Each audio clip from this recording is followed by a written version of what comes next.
इस वीडियो ने अगर तेरे अंदर आग नहीं लगाई ना तो डिसलाइक मार के चैनल को छोड़ देना, पर अगर आग लगी ना तो चैनल को सब्सक्राइब करके ही जाना। So let's start the video.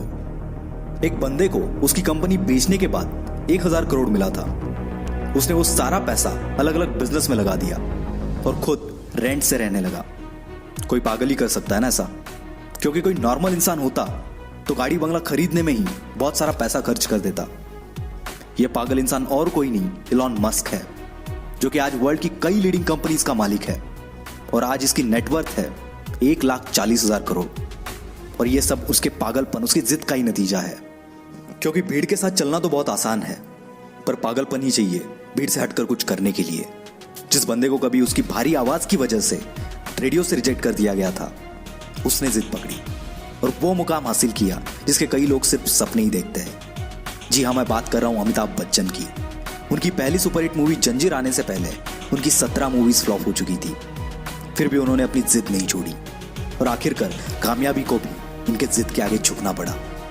Virat Kohli का भी एक ऐसा ही किस्सा है, जो कि क्रिकेट के लिए उसका पागलपन, उसकी जिद को बयां करता है। 2006 की बात है। विराट कर्नाटका में रणजी खेल रहा था और पहले दिन 40 रन बनाकर वो नॉट आउट रहा। शाम को उनके घर से खबर आई कि उसके पापा की डेथ हो गई है।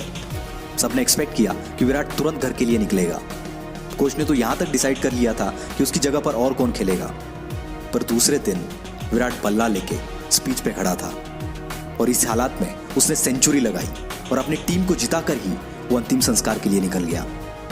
इसे पागलपन नहीं तो और क्या कहेंगे। लाखों में किसी एक के पास ही ऐसी जिद, ऐसा पागलपन होता है और वही कुछ हटके कर जाता है। दिन का 15-15 घंटा काम करने के लिए सिर्फ एनर्जी नहीं, बल्कि उस काम को करने के लिए वो जिद, वो पागलपन होना चाहिए। क्योंकि ऐसे जिद्दी, ऐसे पागल लोग परसेंटेज में नहीं, नंबर्स में होते हैं। ऐसी एक जिद और पागलपन से भरी हुई कहानी है दशरथ मांझी की, जो कि अपनी पत्नी को टाइम पर हॉस्पिटल ना पहुंचा पाए, क्योंकि इनके गांव से हॉस्पिटल के पीछे एक बहुत बड़ा पहाड़ था और उसी वजह से उनकी पत्नी का देहांत हो गया। बंदे को गुस्सा आ गया और इसी गुस्से को उसने अपनी जिद में बदल दिया और इस बंदे ने केवल छेनी हथौड़े से 22 साल में 55 किलोमीटर का पहाड़ तोड़ दिया।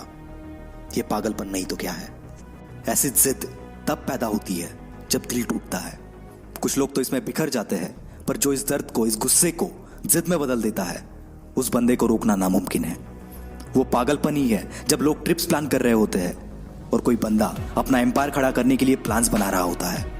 जब सब नौकरी ढूंढने के चक्कर में होते हैं, तब कोई पागल नौकरी देने की सोचता है और ऐसे ही पागल आगे जाके बिल गेट्स, स्टीव जॉब्स बनते हैं।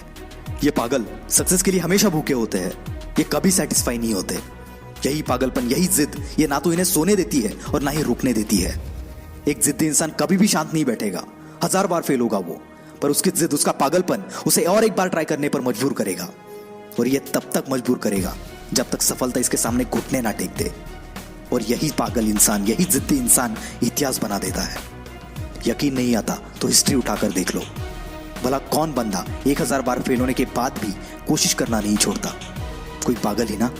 और उसी कारण ये पागल जिद्दी इंसान दुनिया को रोशन कर देता है।